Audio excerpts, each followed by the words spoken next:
Start by disconnecting the battery. Then, unplug the mass airflow sensor. Detach the air cleaner cover latches.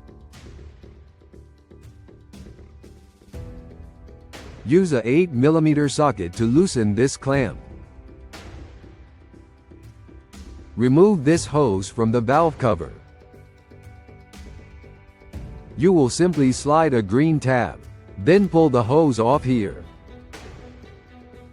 Carefully pull the coolant hose out of its support. Wrap it around the oil fill cap. Use a zip tie to secure it to the fuel rail. This will make the fan removal much easier.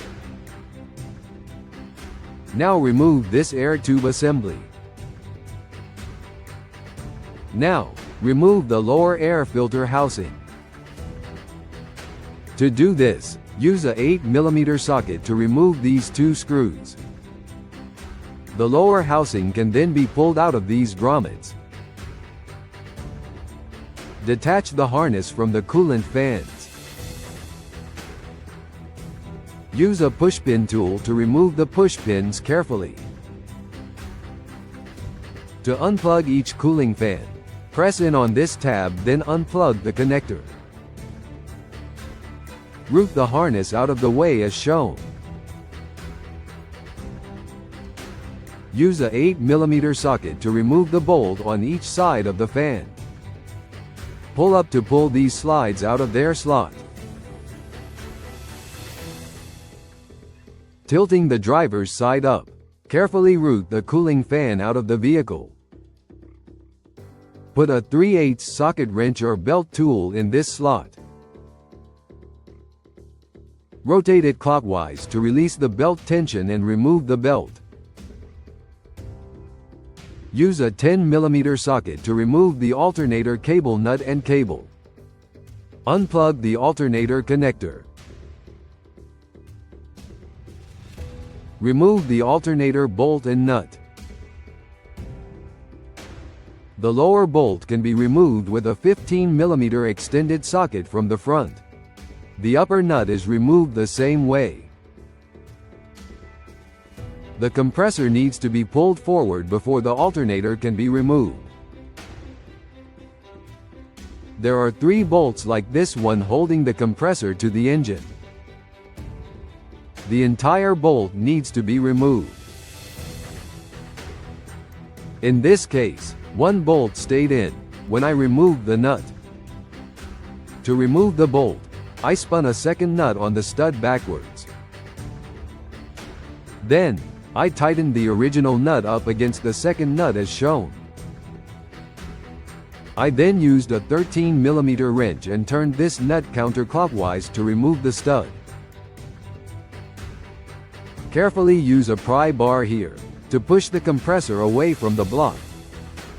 These dowels can be rusty, so use caution with your pry bar.